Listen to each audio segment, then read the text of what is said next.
ये है आपके प्रोबेबिलिटी का मिसलेनियस एक्सरसाइज। पहला क्वेश्चन है, हाउ स्टूडेंट्स देखते हैं कि क्या कह रहा है। पहले क्वेश्चन में हम लोगों को क्या निकालना है। कह रहे हैं क्या box contain 10 red marbles, 20 blue marbles and 30 green marbles. 5 marbles are drawn from the box. Box से कितने मार्बल निकाले जा रहे हैं? 5 मार्बल्स। ठीक है।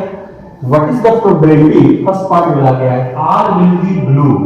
तो प्रोबेबिलिटी बतानी है कि आर विल बी ब्लू, तो मतलब आपका हो गया फेवरेबल डिवाइडेड बाय टोटल। ये फॉर्मूला है ये प्रोबेबिलिटी का, NE/NS। तो फेवरेबल की जो बात करें तो पांचों मार्बल कैसे होने चाहिए? 5 मार्बल जो निकाल रहे हैं वो ब्लू होने चाहिए। ब्लू मार्बल कितने हैं हमारे पास? तो 20 में से 5 ले लिया जाए डिवाइडेड बाय। ठीक है। टोटल मार्बल कितने हो जा रहे हैं? तो 10, 20, 30 एंड 30 60। तो 60 में से क्या कर रहे हैं? 5 को निकाल लिया जाए, बस ये आपकी प्रोबेबिलिटी आ गई फर्स्ट पार्ट की। सेकेंड पार्ट में कह रहे हैं कि एटलीस्ट 1 विल बी ग्रीन। तो पहले हम प्रोबेबिलिटी निकाल ले रहे हैं, probability no one will be green का। No one is green. पांचों मार्बल में कोई भी ग्रीन न हो, तो ग्रीन न होने की प्रोबेबिलिटी निकालेंगे तो हमारे फेवर में 10 और 20 चले गए। तो इस 10 और 20 से हम क्या करेंगे? 20 प्लस 10 करके C5 ले लिया डिवाइडेड बाई वही होगा आपका 60 C5। ठीक है। तो इसमें कोई भी ग्रीन नहीं है, बट यहां पर हमसे बोला गया कि एटलीस्ट 1 विल बी ग्रीन। तो therefore probability at least 1 is green. इसकी प्रोबेबिलिटी जब निकालेंगे क्या कर देंगे? 1 minus probability no one is green. No one is green को माइनस कर दिया जाए, आसानी से आपकी प्रोबेबिलिटी आ जाएगी। तो 1 माइनस ये जो निकाले हैं आप, that is 30 C5 divided by 60 C5। अब इसको आप कैलकुलेशन कर लेंगे, आपका आंसर आ जाएगा। तो इस तरीके से देखिए आपकी मिसलेनियस एक्सरसाइज है। इसके पहले की एक्सरसाइज हम लोग डिस्कस कर चुके हैं, तो इजीली ये एक्सरसाइज आप कर लेंगे अगर थोड़ा सा मेहनत करेंगे। मिसलेनियस इंपॉर्टेंट भी है। तो चलिए नेक्स्ट, ये है आपके मिसलेनियस एक्सरसाइज का क्वेश्चन नंबर 4। 1 मैंने बता दिया, सेकेंड थर्ड वेरी इजी, देखने में ही वैसे 1 जैसे ही है, उसमें कोई दिक्कत नहीं आएगी। क्वेश्चन नंबर 4 को थोड़ा समझ लिया जाए। क्या कह रहा है कि यू हैव 1000, एक कमेटी है, लॉटरी कमेटी है, जिसके पास 1000 टिकट है, 1000 ticket and 10 equal prizes are there. वहां पे 10 इक्वल प्राइजेस दिए जा रहे हैं। आपको प्रोबेबिलिटी निकालनी है। फर्स्ट 3 पार्ट में लिया गया है कि not getting a prize if you buy the 1 ticket. ठीक है। Not getting the prize if you buy the 2 ticket and not getting the prize if you buy the 10 ticket. ये 3 आपको पार्ट करने हैं। चलिए पहले पहला देखा जाए, उसके बाद धीरे धीरे सेकंड भी आपको क्लियर हो जाएगा।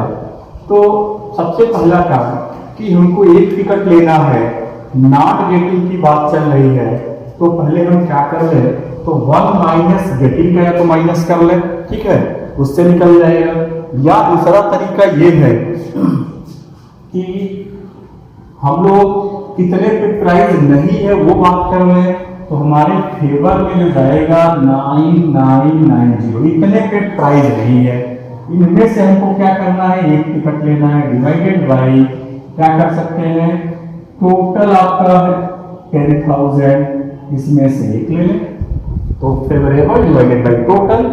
या इसी को कैसे कर सकते थे? और भी तरीका था ऐसे ही, 1 माइनस हमको नॉट गेटिंग, तो गेटिंग का प्राइस का निकाल लें, तो 10 पे प्राइस है, तो 10 में से 1 ले लिया डिवाइडेड बाई टोटल में से तो करना ही पड़ेगा। तो यहाँ पे टोटल हो गया आपका 10,000 C1। ऐसे भी आप निकाल सकते हैं, इससे भी आपका आंसर आ जाएगा। ठीक है। चलिए फिलहाल बात करते हैं सेकंड की। तो सेम एज आप सेकंड और थर्ड कर सकते हैं। तो यहाँ के लिए प्रोबेबिलिटी क्या हो जाएगा? 9990 C2 डिवाइडेड बाई क्या हो जाएगा? 10,000 C2 हो जाएगा। इसलिए यही कर लेंगे, 10 कर लेंगे, यहाँ 10 कर लेंगे, थर्ड भी आ जाएगा। तो बहुत ईजी एक्सरसाइज है। अगर आप क्वेश्चंस को आराम से पेशेंस से अगर डील करेंगे तो नो प्रॉब्लम, कोई आपको दिक्कत नहीं आएगी। ठीक है, चलिए नेक्स्ट ये है क्वेश्चन नंबर 6 आपके मिसलेनियस एक्सरसाइज का। पूरा स्टेटमेंट तो मैं नहीं लिख पा रहा हूँ, इसलिए भी नहीं कि आपको लिखने में ही मेरा टाइम ज़्यादा लॉस हो जाएगा। ठीक है, मेन है क्वेश्चन आप समझ लीजिएगा, एनसीईआरटी का मिसलेनियस एक्सरसाइज है प्रोबेबिलिटी का। क्या कह रहा है कि देयर आर 3 लेटर्स हैं एंड 3 इन्वेलप हैं।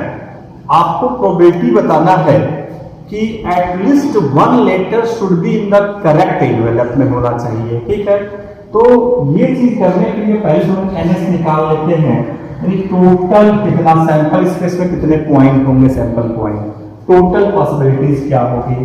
तो टोटल पॉसिबिलिटी निकालने के लिए फर्स्ट इन्वेलप में एनी 3 लेटर को रखा जा सकता है by this principle, by the multiplication theorem, permutation का fundamental principle of multiplication. Second envelope के लिए अब 2 ही लेटर बचे, एनी 2, और थर्ड इन्वेलप के लिए 1 ही लेटर बचा, दैट इज 6 टोटल हो गए। अब हमारे एनई के बारे में बात करें, फेवरेबल। तो ये फेवरेबल जो निकलेगा इस वाले में हम यहीं से देख के बनाते हुए चले कि एक हमने क्या कर दिया, L1 E1 को एक साथ कर लिया, एक जगह करेक्ट लेटर करेक्ट इन्वेलप में चला गया। अब इन दोनों को सफल करा लेते हैं, तो ये हो गया L2 L3 कर लें, इधर कर लेते हैं L3 ये हो जाएगा L2 E3 ये हो गया L3 E2 सफलिंग हो गया। दूसरी बार में हम इनको फिक्स कर देते हैं, तो ये हो जा रहा है मेरा L2 E2, इनको फिक्स कर लिया, इनकी सफलिंग करा देते हैं L1 E3 और ये हो जाएगा L3 E1 का हो गया। लास्ट वाले में इनको फिक्स कर देते हैं, तो मतलब L3 E3 करेक्ट बॉक्स में ये चला गया, इनकी सफलिंग करा लें तो L1 E2 और ये हो जाएगा L2 E1। ये तो हो गया आपके कि मिनिमम एक जगह कहीं न कहीं मेरा लेटर करेक्ट इन्वेलप में जा रहा है। ऐसा भी हो सकता है कि ये सारे लेटर करेक्ट इन्वेलप में जाए, L1 E1, L2 E2, L3 E3, यही 4 आपके फेवर में है। इसके अलावा कोई भी सफलिंग बताइए बचा हो, सारे सफलिंग मैंने करा दिया है, L1 को L2 के साथ L3 के साथ करा लिया है। ठीक है, तो आपके फेवर में कितने आ गए, तो देयरफॉर LE की वैल्यू कितना आ गया, 4 आ गया। Therefore probability of the event, जिस इवेंट की प्रोबेबिलिटी निकालनी है कि at least 1 letter should be in the correct envelope, का क्या हो जाएगा 4/6 यानी कि 2/3, तो ये आपका आ जाएगा दैट इज 4/6, दैट मींस 2/3। ठीक है, चलिए नेक्स्ट प्रॉब्लम, ये नेक्स्ट क्वेश्चन है कि आपका क्वेश्चन नंबर 7।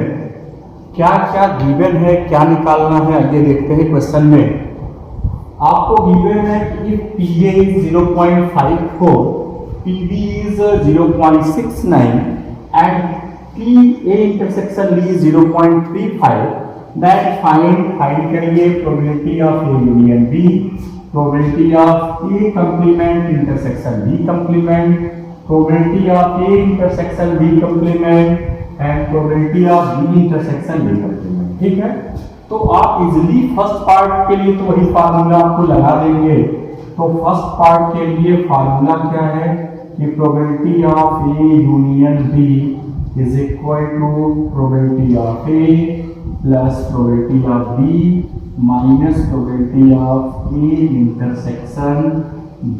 सब कुछ गिवन है, TA is given, PB is given, intersection is given, तो दोनों को इक्वल करके माइनस कर लीजिए, इन दोनों को ऐड करिए, माइनस इसको कर लीजिए, आंसर आ जाएगा। ठीक है, सेकेंड पार्ट के लिए देखें क्या करना है। वैसे तो मैं पिछली एक्सरसाइज में इस टाइप के क्वेश्चन को मैंने डिस्कस किया हुआ है, फिर भी probability of A complement intersection B complement, तो आपने डिमॉर्गन्स लॉ में पढ़ लिया है कि हम इसको क्या लिख सकते हैं, A union B whole complement. ये डिमॉर्गन्स का लॉ है कि A union B whole complement is equal to A complement intersection B complement. और प्रोबेबिलिटी चैप्टर में आप पढ़ लिए हैं कि डैश का मतलब है न होने की प्रोबेबिलिटी, तो इसको निकालने के लिए हम क्या करते हैं, 1 माइनस प्रोबेबिलिटी क्या कर लेंगे, होने की प्रोबेबिलिटी, न होने की प्रोबेबिलिटी तो होने की प्रोबेबिलिटी को 1 में से माइनस कर दिया जाए। यूनियन वाला आंसर आपको पहले पार्ट में मिलेगा, ला करके हम माइनस कर देना,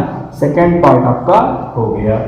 थर्ड पार्ट के लिए थोड़ा सा आपको समझना है कि probability of A intersection B complement होता क्या है। तो बहुत इजीली आप बता देंगे कि probability of A minus probability of A intersection B, मतलब ये है, यहाँ पे थोड़ा समझ लेंगे, A intersection B complement set theory की चीज है, A minus A intersection B होता है, ये सेट थ्योरी में आ चुका है। नहीं आया है तो थोड़ा सा रफली यहाँ पे समझा दे रहे हैं, आ जाएगा इतने से ही।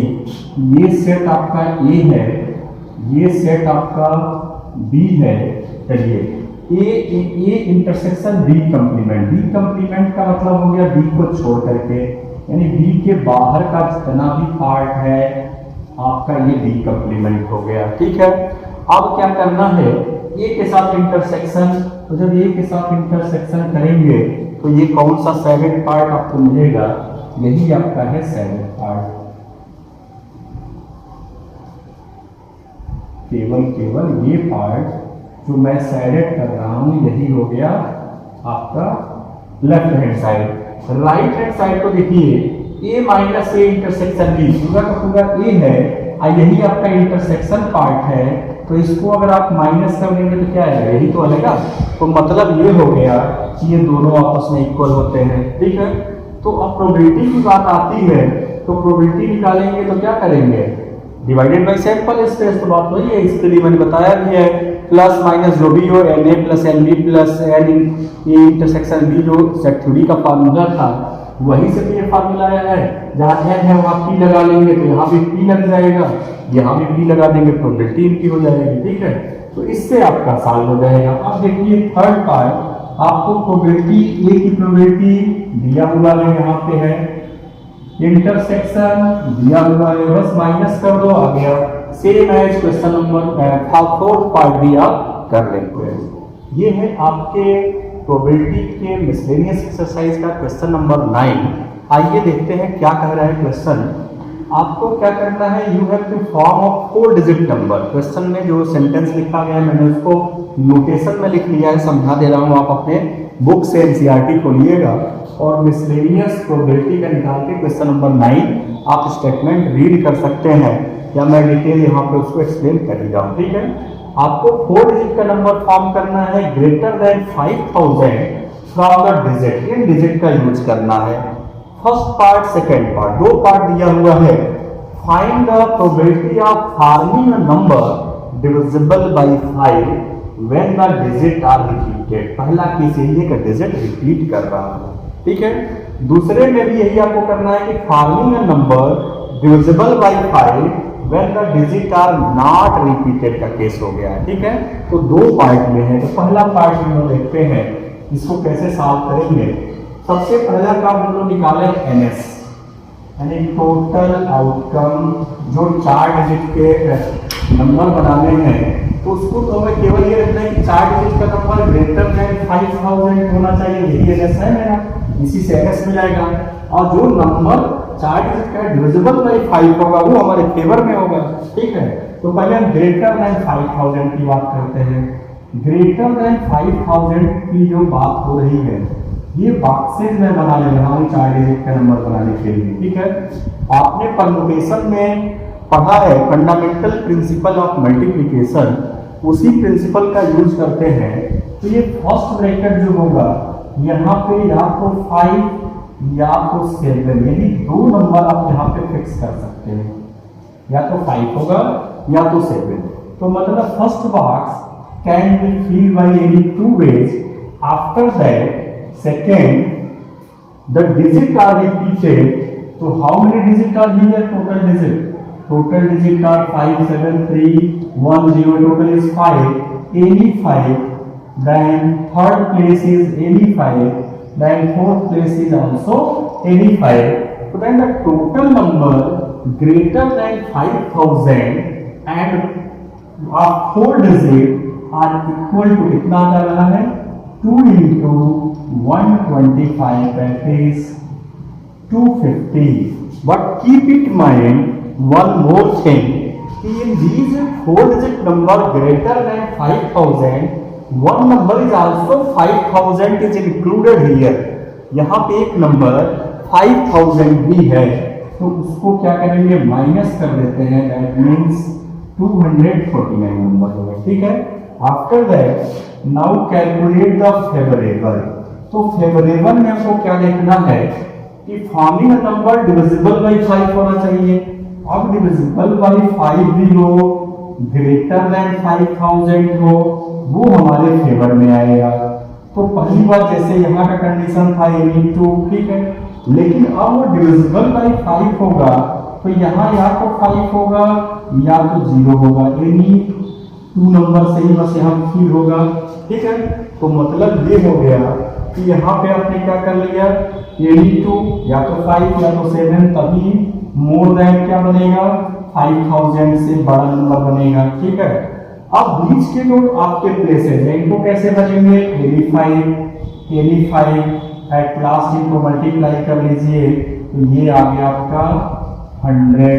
बट ये जो नंबर बना हुआ है इसमें भी तो क्योंकि रिपीटेड का केस है तो यहाँ एक 5 मान लो आ गया, यहाँ रिपीट हुआ तो 0 0 यहाँ भी आ सकता है, 0 यहाँ भी आ गया, तो 5000 इसमें भी होगा, तो -1 कर दिया, कितना आ गया 99।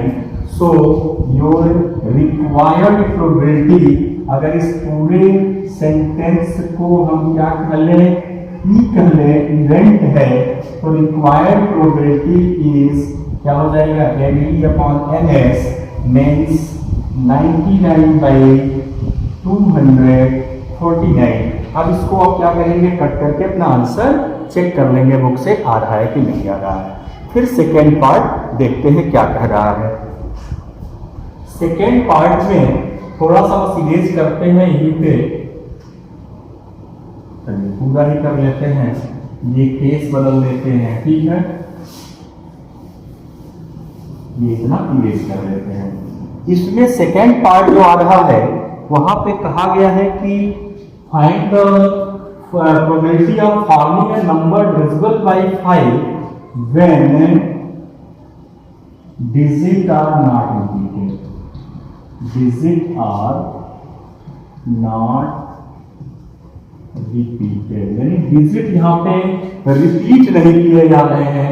तो NS में आपका जो बन रहा था इस तरीके से मैंने 4 बॉक्सेज अभी भी बना के दिखाया था पहले ही, तो जब डिजिट रिपीट नहीं होंगे तो पहली बात कि यहाँ पे तो आप या तो 5 या तो 7 तभी बनेगा मोर देन 5000, तो यहाँ यूनिट 2 हो गए। अब क्योंकि डिजिट रिपीट नहीं होगा तो इन 5 में से एक डिजिट तो यहाँ भर गया, तो 5 है या तो 7 है, 4 बचे, तो 84, तो इस प्लेस पे 83, तो इस प्लेस पे 82, तो टोटल कितने बन गए भाई 12 2 जा 24 2 जा, दैट मींस 48 हो गया, ठीक है। अब जो आपके फेवरेबल की बात जो चल रही है इसमें एक केस कर लेते हैं। फर्स्ट केस,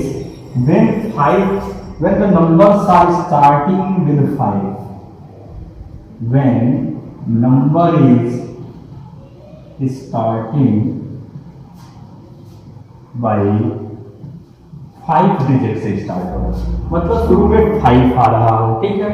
तो अगर शुरू में 5 आएगा तो जो डिविजिबिलिटी की 5000 से बड़ा भी हो और डिविजिबल बाई 5 हो, तो स्टार्टिंग बाई 5, तो यहाँ पे तो हमारा 5 हो गया, दैट इज फिक्स नंबर कर दिए, 5 हो गया, दैट इज फिक्स, मतलब इसके बारे में तो कुछ सोचना ही नहीं है, ये 5000 है, ठीक है, इससे भी कोई मतलब नहीं रहा।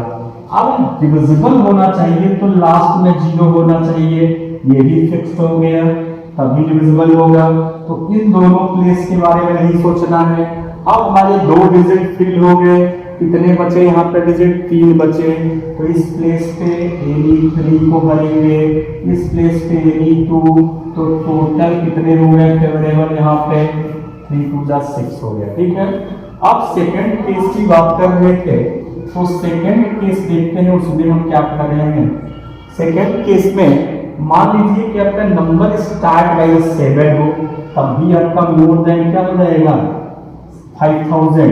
तो ये first box, second box, third box and this one is the fourth box. तो यहाँ पे 7 हो गया, ये आपका एकदम फिक्स हो गया, कोई सोचना ही नहीं है इसके बारे में। अब इस प्लेस के बाद बात करें कि डिविजिबल होगा 5 से, तो या तो यहाँ 5 आ जाए या तो 0 आ जाए, मतलब Any2 डिजिट यहाँ पे आ सकते हैं।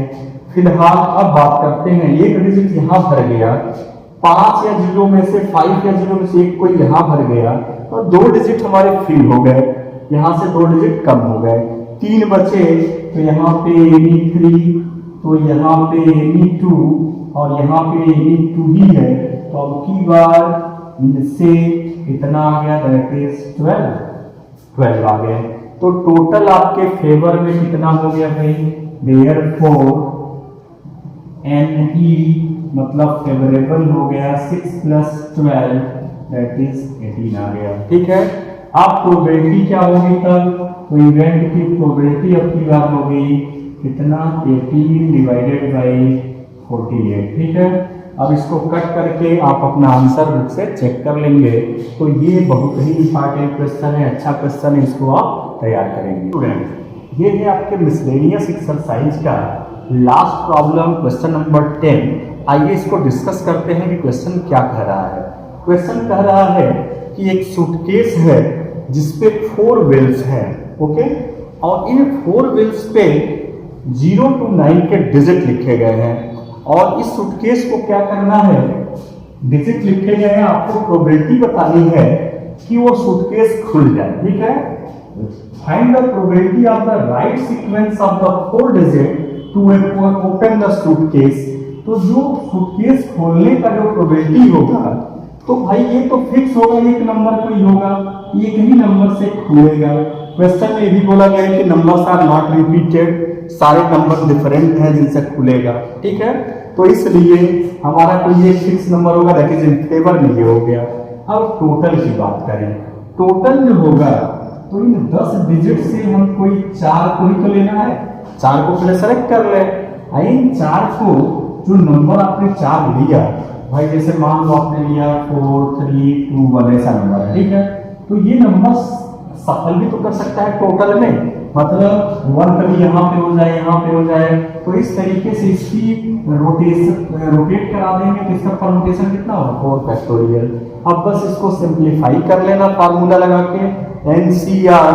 ठीक है, NCR is equal to n factorial upon r factorial n minus r factorial. बस ये फार्मूला लगा करके इसको सिंप्लीफाई 4 फैक्टोरियल से मल्टीप्लाई करके अपना आंसर चेक कर लेना, आपका आंसर आ जाएगा। ठीक है, तो चलिए हम लोग नेक्स्ट टॉपिक